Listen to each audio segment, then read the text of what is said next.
안녕하세요. 해외에서 오랫동안 한국대 입시를 준비한 학생들을 지도한 경험 바탕으로 이 특입시를 중심으로 해서 한국대 입시와 관련하여 가능한 정확한 정보를 전달드리기 위해서 노력하고 있는 옹글리시의 옹현입니다.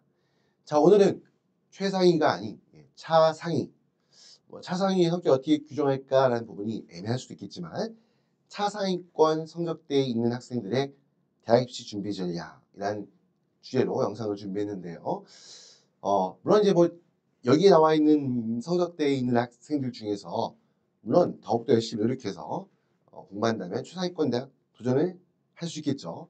그래서 뭐 이 정도 성적대에 있는 친구들은 무조건 최상위권 대학에만 지원할 수 있다라고 하는 것이 아니고 일단은 최상위권에 있는 학생들이 어느 정도 성적 수준에 있고 그리고 그 정도 성적 수준을 만들었을 때 물론 뭐 최상위 성적을 과목별로 학교 내신 성적이라든가 그 외 표현이 평가 성적에서 최상위 성적을 거둔다면 좋겠지만 아무래도 학생의 어떤 노력의 정도 아니면 그 해외 국제학교에서 공부했던 기간의 어떤 한계 아니면 여러 가지 이유 때문에 마지막에 파이널 갔을 때 그 마지막 최종 성적이 차상위에 해당하는 학생들이 있겠죠. 그러면 그런 학생들 같은 경우 어느 정도 대학에 지원할 수 있고 또 어떠한 점을 좀 더 보완하면 좋겠다라는 부분들에 대해 설명을 시간을 드리는 영상으로 오늘 바로 순서 시작하도록 하겠습니다. 자, 그럼 바로 본격적인 내용으로 들어갈게요. 예, 썸네일 제목부터가 우리 아이 상위권이 아니라면 우리 아이가 나중에 뒤에 내용 보다 보시면 우리 아이는 상위권인 줄 아는데 여기에 미치지 못하는데 좀 그런 분도 계실 것 같고요. 우리 아이는 최상위권인 줄 아는데 이 정도 성적이 상위권이란 말이냐 라고 하는 분도 계실 것 같은데요. 아무튼 우리 아이가 상위권, 안정적인 상위권이 최상위권이 아니라면 어떻게 대학 입시를 준비해야 될까에 대한 내용으로 본격적인 PPT 살펴보면서 설명을 드리도록 하겠습니다. 자, 보통 얘기할 때 최상위권 학생들이 지원할 수 있는 대학들, 연세대학교와 고려대학교는 비인기학과들이겠죠. 인기학과는 당연히 심의한 특례도 마찬가지입니다. 최상위권 아이들한테 어떻게 보면 합격의 기회가 보장된다 보시면 되고요. 그리고 성균관대라든지 한양대 같은 경우에는 공대를 제외, 그렇죠. 일반 요즘 이과 같은 경우도 워낙 공대 인기가 높아지다 보니까 일반 이과들도 사실 만만치 않게 되는 경향이 있긴 한데 아무튼 이런 공대를 제외한 그런 학과들 그리고 아래 라인에 있는 서강대, 중앙대, 한국외대, 경희대, 이화여대, 건국대 그리고 이제 새롭게 필답이 아닌 서류전형으로 편입하게 된 동국대학교까지 요 대학들을 기준으로 해서 물론 여기도 뭐 포함되지 않는 여러 가지 케이스들이 있죠. 예를 들어서 수도권에서 조금 하위에 해당하지만 간호학과라든지 아니면 이제 뭐 그런 수도권에 있는 필수 그 주요 대학들의 간호학과라든지 뭐 여러 가지 케이스들이 물론 여기에 담을 수 있겠지만 그렇게 하면 너무나 범위가 넓어지니까 다 하지 않고 딱 이 정도만 그냥 보편적인 학교들 정도에 대해서만 일단은 담았습니다. 자, 이 대학들 차상위권 그러면 이런 대학에 지원하게 되는 차상위권 성적이라는 것은 어떤 걸 의미하느냐? 자, 학교의 형태별로 조금 분류해서 설명을 드리면요. 일단 IB 과정을 실시하는 국제학교 학생들 같은 경우에 IB 성적이 파이널 성적이 40을 넘지 못하는 케이스들이겠죠. 그래서 보통 30점대 중반, 35, 6 사실 제가 이거 숫자 적으면서도 34로 쓸까 5로 쓸까 이걸 쓸까 고민하다가 일단 36을 했습니다. 우리 아이는 35인데 그러면 차상위권이 아니냐? 그 앞에 보였던 요 대학들 지원할 수 없는 거냐? 아닙니다, 여러분들. 항상 누차해서 강조해서 말씀드리죠. 정상평가의 특징으로 인해서 절대 컷 차이는 존재하지 않습니다. 아무튼 그래도 IB를 했을 때 기준으로 했을 때 뭐 36점, 35점보다는 조금 위에 있는 이제 영역부터 40점 미치지 못하는 보통 여러분들 IB가 40점을 초과하는 학생들의 숫자가 해마다 똑같지 않지만 보통 뭐 적을 때는 8%, 12% 정도 이하거든요. 그러면 40점 위에 투자 내간다는 얘기는 최소한 상위 10% 안에는 들어가지 못할 가능성이 높은 거죠. 자, 이런 케이스들. 그리고 또 한 가지 IB 성적이 좀 높다 하더라도 하이어 레벨과 스탠다드 레벨에 있는 과목들의 약간 그런 과목 구성이 한마디 좀 더 너무 젊고 관련 직접 연관이 없는 과목으로 좀 구성되어 있다든지 아니면 난이도가 상대적으로 약한 좀 쉬운 과목으로 구성되어 있는 케이스들이 있겠죠. 이런 경우들. 자, 넘어가서 AP 국제학교 같은 경우에는 SAT, AP 국제학교 가장 중요한 성적 지표는 SAT입니다. 근데 SAT 성적이 1500점을 돌파하지 못하고 1300대 후반에서 그래서 그냥 상징적으로 1480이나 쓴 것뿐입니다.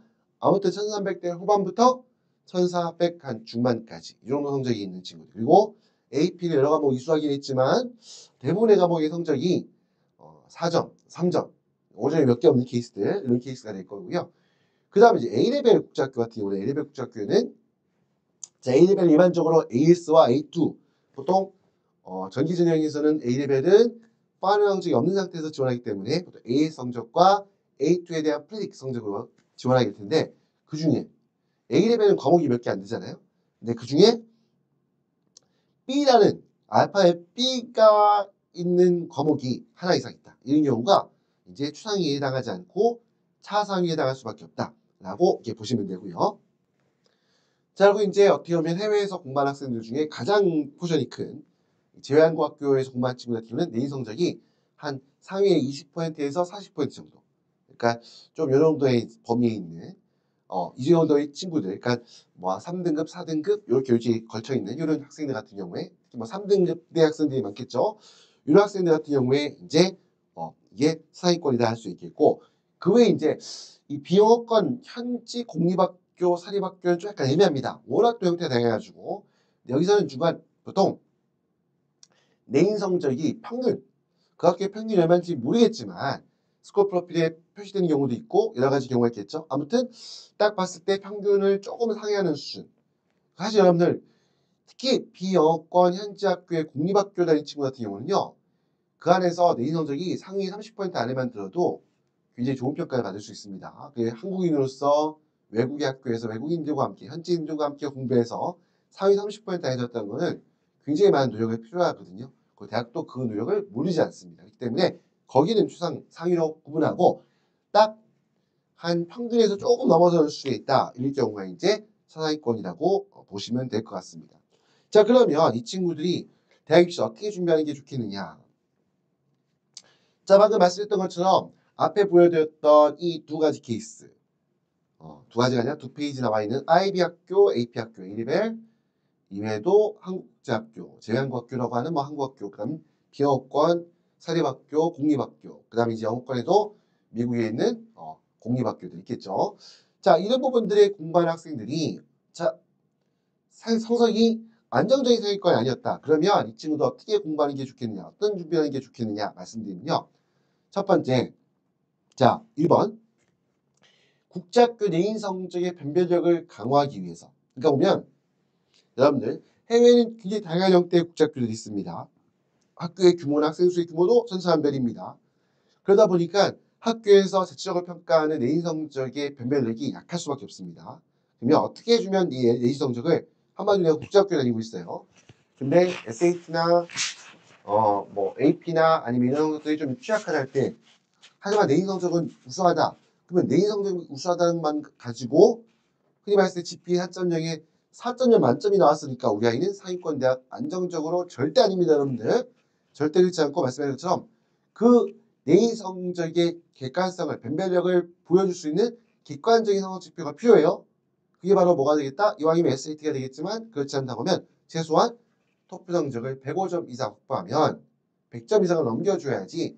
그러면 이걸 보고 꼭 이 토플 성적이 학생이 공부한 모든 과목에 대한 성적을 보여준 건 아니지만 그래도 이 정도의 영어 사용 능력이 있다는 말은 이 정도의 아카데믹한 잉글리시에 대해서 활용할 수 있는 능력이 있다는 것은 거기에 준해서 이 학생이 받은 내신 성적이 합리적이 있구나라고 할 수 있는 그런 지표가 될 수 있겠죠. 그래서 토플 성적, 토플 아닌 IH도 마찬가지고요. 그 외에도 뭐 예, 그렇게 볼 수 있겠고요. 그 다음에 이제 두 번째는 항상 강조하죠. 내가 지원하고자 하는 전공 관련된 개요 관련된 그런 과목의 어떤 심화 과정까지. 그 심화 과정 중에 대표적인 케이스가 학교의 교육 과정 관계없이 도전할 수 있는 대표적인 시험이 AP가 되겠죠. 이런 AP 시험에 도전해서 한마디로 내가 어떤 형태 학교에 있든 관계없이 내가 특별히 가고자 하는 대학, 학과 거기에 적합한 연관성이 높은 내가 할 수 있는 과목의 AP 성적, 심화 과정 성적을 취득한다면 그게 분명히 도움이 될 수 있다는 거고요. 당연히 제한고학교 학생 같은 경우는 학교에 선택하는 심화 과목들까지 선택하면 좋고, 그리고 이왕이면 여러분들 IB 과목 구성할 때도 여러분들 점수 지표가 높다는 것만 너무 치중하지 마시고요. 내가 조금 총점에서 조금 손해를 본다 할지라도 어려운 과정, 심화 과정까지 도전해서 성적을 추대하는 걸 대학을 굉장히 중요하게 봅니다. 너무 간단한 얘기도 노력했냐, 노력하지 않았냐는 걸 보여줘야 되는 거예요. 이왕이면 노력했다는 걸 보여줘야 되겠죠. 자, 그런 부분을 생각하시고요. 그 다음 세 번째, 이 제한과학교에서 공부한 친구들, 그리고 비영어권 오과학교에서 공부한 친구들, 이 친구 같은 경우에는 이 850, 토익 850점 정도면 토플러 기준했을 때 90점대 후반 이 정도의 평가를 받거든요. 그래서 이런 성적을 특히 비영어권 학교 학생들 같은 경우에는 토플이나 IH에는 좀 어려움이 있죠. 왜? 스피킹 라이팅 때문에. 왜냐면 영어에 노출된 한계에서 공부한 게 아니잖아요. 그렇기 때문에 이런 케이스 같은 경우에는 토익 성적을 850점 이상 취득하면 이 또한 차상위권 대학들에 지원하는 데 있어서 다른 평범 학생들과 차별할 수 있는 그런 차별적인 장점이 될 수 있다는 부분이고요. 그리고 네 번째 있는 것처럼 학생이 공부하고 있는 그런 생활하고 있는 지역의 현재 언어 능력 시험, 중국어라면 HSK, 그 외에도 여러 가지 시험들이 있죠. 이런 시험들의 공인 시험 성적을 취득하면요, 이 또한 특히 10연특위에 크게 적용할 수 있습니다. 10연특위 학생들 같은 경우에 내가 우리 아이가 사립학교에 다니고 있다. 학교의 규모가 그렇게 크지 않다. 내신 성적은 잘 나왔다. 그러면 이 내신 성적을 뭘로 입증할 것이냐? 당연히 현지 학교가 했으니까 이게 이중언어 학교가 했던 아예 말 그대로 공립학교가 됐던 그 학교에 아니면 공립학교 가능성은 좀 작겠지만 사립학교가 했던 그 나라의 현지 언어로 공부하는 거 했고 현지 언어 공부해서 거기에 대해서 평가가 나온 게 내신 성적이겠죠. 그러면 거기 당연히 영미권 국제학교 아이들이 내신 성적의 변별력을 더하기 위해서 토플이한 성적을 활용하듯이 비영어권 로컬 학교에 공부하는 친구들 같은 경우에는 당연히 그 해당 지역의 언어 사용 능력을 보여주는 것만으로도 내신 성적의 어떤 변별력을 더하는데 도움이 될 수 있겠죠. 그만큼 학생이 열심히 공부했다는 거죠. 그 학교에서. 그래서 그런 부분에 현지 언어 인증 시험 성적을 확보하는 것. 이것이 또 하나의 방법이 될 수 있겠고요. 그리고 IB나 A레벨 학교 학생들 같은 경우 특히 IB나 A레벨은 굉장히 높은 영어 사용 능력을 필요합니다. 특히 IB는 그렇거든요. 쓰고 특히 쓰는 능력, 라이팅에 대해 굉장히 높은 기준을 요구합니다. 그렇기 때문에 아무래도 3년특위 같은 경우에는 해외 국제학교에서 공부한 기간이 짧은 친구들은 이 IB 과정에서 A레벨 과정에서 소기의 목적을 달성하지 못할 수 있어요. 그러면 똑같이 SAT도 마찬가지로 어려운 거 아니냐? SAT 성적 어떻게 얻느냐? 사실 없는 SAT는 좀 틀려요. SAT 말고 객관식 시험이잖아요. 읽고 객관식 문제 푸는 겁니다. 그러다 보니까 어떤 그런 능동적인 영어라고 할까? 흔히 스피킹 라이팅적인 요소 이 부분이 배제가 되는 거죠. 그리고 아무래도 나중에 시험 공부해 보시면 알겠지만 SAT의 그 리딩 앤 라이팅에 주어지는 그런 지문의 난이도가 아주 높지 않습니다.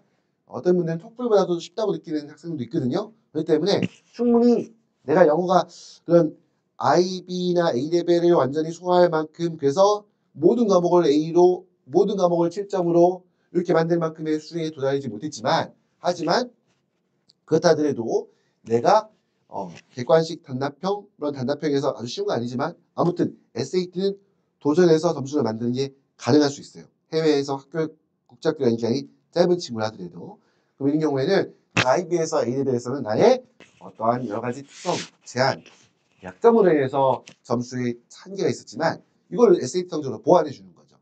그래서 뭔가 내가 할 수 있는 범위 내에서 최선을 다해서 뭔가 하나의 장점을 무기를 만들어내는 거죠. 이런 부분이 필요하다는 거고요. 그리고 제가 말씀드렸죠. 추상위권 대학들 같은 경우에는 추상위권 대학들은 기본적인 학업 능력이 좋아야 돼요. 그 친구들 간에 경쟁하는 거거든요. 하지만 상하위권에 나간 친구 같은 경우에는 그래서 다시 말씀드리면 추상위권 대학 생들 같은 경우에는 학업 능력이 우선이기 때문에 그걸 다 확보한 상태에서 이제 이런 탐구 활동, 이런 이제 보면 비교 활동을 신경 쓰겠지만 상위권 대학 같은 경우에는 아무래도 성적 지표가 좀 약한 친구도 있죠. 이런 친구 같은 경우에는 학업 능력은 조금 약하지만 대신에 내가 학생이 주도해서 자기 주도적으로 학생이 이니셔티브를 가지고서 어떠한 남들이 하는 수동적인 남들이 하는 평범한 것이 아니라 이왕이면 또 어떻게 보면 좀 학업적인 그런 부분에 있어가지고 내가 지원하고자 하는 전공 관련된 분야에 거기에 탐구 활동을 열심히 해서 리서치 같은 게 되겠죠. 그래서 거기서 실적을 확보하고 결과를 남기는 것 이것이 어떻게 보면 또 하나의 학생이 내가 성적이 조금 부족하지만 어떤 차상위권 대학들에 안정적으로 지원해서 합격할 수 있는 어떤 그러한 무기가 될 수 있겠습니다. 그리고 마지막으로 경희대학교하고 건국대학교가 지금 남아있는 학교 중에서 필답 시험, 필답 전형으로 학생들이 선발하는 대학들 중에서 가장 높은 두 대학이죠. 이 두 대학의 같은 경우는 경희대학교는 이제 문과는 국어, 이과는 수학만 시험 보고요. 물론 이 기준은 시험 범위라고 할까요? 그는 한국 고등학교에서 배우는 내용입니다. 건국대학교는 문과, 국어, 영어, 이과는 영어, 수학 시험 보는데요. 여기에 필답 도전하는 거 학교 형태 관계없이 할 수 있습니다, 여러분들. 특히 영어는 요즘 여러분들 원래 영어 특영어라고 하는 거에서 가장 난이도가 높았던 어떻게 보면 난이도의 그 기준이 됐던 학교가 경희대학교까지였거든요. 예전에 이제 보면 최근에 하자면 외대, 이화여대, 경희대까지가 상당히 영어 시험 내용이 난이도가 까다로웠어요. 근데 그 이하 학교들은 이제 건국대부터는 대부분 다 EBS 수능을 기준으로 해서 이 정도의 난이도의 그 지문을 활용해서 문제를 내거든요. 그러면 이제 경희대학교도 이제 더 이상 특영어 시험 보지 않으니까 나머지 학교들은 전부 다 이제 수능 영어에 해당하는 만큼의 그 정도 지문을 활용해서 문제를 내는 거죠. 그러니까 어떻게 보면 조금 과거에 비해서는 준비해서 시험에 도전하기가 좀 쉬워졌다고 볼 수 있고 당연히 그러면 영미권국제학교 학생 같은 경우는 정말 특영어는 건국대 영어 준비하는 거 어렵지 않습니다. 대신 이제 수학 같은 경우는 조금 차이가 있어요. 한국 고등학교 수학을 기준으로 하기 때문에 아무래도 영미권국제학교에서만 공부했던 친구들 같은 경우에는 조금 이제 그 한국 수학을 따로 공부하지 않았다 그러면 좀 어려움이 있을 수 있겠지만 뭐 한국 학교에서 공부한 친구들이 학교에서 기본적으로 배운 내용들이 이 수학이니까 한국 수학이니까 이런 부분을 준비해서 이걸로 하면 특히 요즘 여러분들 서류 전형을 실시하는 학교들이 많아지고 다양한 선택대 아이들이 그 선택할 수 있는 학교들이 많아지다 보니까 요즘 필답을 준비하는 학생들 숫자가 과거에 비해서 많이 줄어있기 때문에 어떻게 보면 조금 입학에 필요한 성적대가 흔히 말했을 때 컷타임이 조금 내려간 경향이 있습니다. 그래서 충분히 이런 필답을 준비해서 경희대, 건국대에 도전하는 것도 하나의 어떤 대안이 될 수 있다라는 정도 이렇게 말씀을 드리고요. 자, 그래서 항상 제가 강조하는 것 중에 상위권에 해당하는 숫자도 꽤 많습니다, 여러분들. 아까 20대 40이라고 했는데 사실 20% 40% 넓게 잡으면 20의 상위 20에서 50%까지 해당하는 학생들 성적 수준들 다 비슷하거든요. 그러니까 사실 A레벨 같은 경우 A 한 과목 이상 B가 있는 경우들이 뭐 주변에 보시면 알잖아요. 주변에 같은 학교에서 공부한 친구들 중에 한두 명이 아닙니다. 열심히 했다고 생각했는데 내가 어떤 과목에서는 B가 나왔다. IB 열심히 했다고 생각했는데 내가 받은 8년 성적은 30점대 중반 후반이었다. 34점, 5점, 6점 이 정도에 멈췄다는 친구들 주변에 무지 많죠. 자꾸 영상을 보다가 뭐 블로그를 보다가 학원들이 하는 입선을 보다 보면 마치 누구나 다 40점, 42점, 43점 나오는 것처럼 보이지만 누구나 아닙니다. 막상 보면 저도 이렇게 굉장히 많은 학생들과 개별 상담하지만 아닌 경우는 훨씬 더 많이 봐요. 뭐 빨라도 42점, 3점 나와 있는 케이스들 그렇게 여러분들 우리 매체에서 접하는 만큼 폭발적으로 많지 않습니다. 그러면 평범한 케이스들 무지 많거든요. 거기에서 평범한 학생들 중에서 내가 뭔가를 돋보일 수 있는 그 학생들과 차별할 수 있는 그러니까 내 평가관 입장에서도 특히 사사기권 대학들 같은 경우는 평범한 성적들 굉장히 많이 보겠죠. SAT가 1450, 60, 70 이런 성적들 무지 많이 보겠죠. AP도 보니까 과목 수 그렇게 많지 않은데 다 5점이 아니라 4점 껴있고 3점 껴있고 많이 볼 거 아니에요. 맞죠? 그러면 그런 평범한 학생들 넘기는 중에 내가 이 학생이 나만큼은 뭔가 이 친구만큼 뭔가 튀는 게 있네. 뭔가 하는 만큼은 확실하게 했네. 내 전공에 대해서 굉장히 이 친구가 열정이 강했고 그 전공에 대한 열의를 가지고 이걸 하기 위해서 노력했네. 라고 보일 수 있는 그러한 돋보일 수 있는 차별할 수 있는 무기를 확보하는 것이 중요하다. 이게 차상위권 학생들이 차상위권 대학에 지원돼 있어가지고 핵심이 된다는 부분 꼭 기억하셨으면 좋겠습니다. 이렇게 해서 오늘은 초상위권이 아닌 초상위권에 안타깝게만 이르지 못한 이런 차상위권에 해당하는 학생들이 그 차상위권도 말씀드렸던 것처럼 굉장히 범위가 넓죠. 딴 게 아니라 학생들이 어떤 그 비슷한 성적대 갖고 있는 친구들 숫자가 많다는 거예요. 거기에서 분명히 뭔가 차별성을 가지고 있어야지 학생이 어떻게 평가간에 눈에 들어와서 좋은 평가를 받고 내가 목표하는 대학에 학과에 합격할 수 있겠죠. 그래서 오늘은 이러한 상하위권에 해당하는 그런 학생들이 어떤 대학에 지원이 가능하고 그럼 그 지원을 해서 합격수 높이기 위해서 어떠한 준비를 해야 되는가. 특히 남은 기간이 길지 않을 경우는 더욱더욱 내가 준비하는 마지막에 파이널에 목표해야 하는 부분을 선택과 집중력 하죠. 필요하겠죠. 이런 부분까지 감안해서 설명을 드리는 시간을 가졌습니다. 자, 오늘 설명드린 내용 여러분들 해외에서 공부하면서 한국 대학 입시 준비하는 데 있어가지고 조금이나마 도움이 되셨기를 바라고요.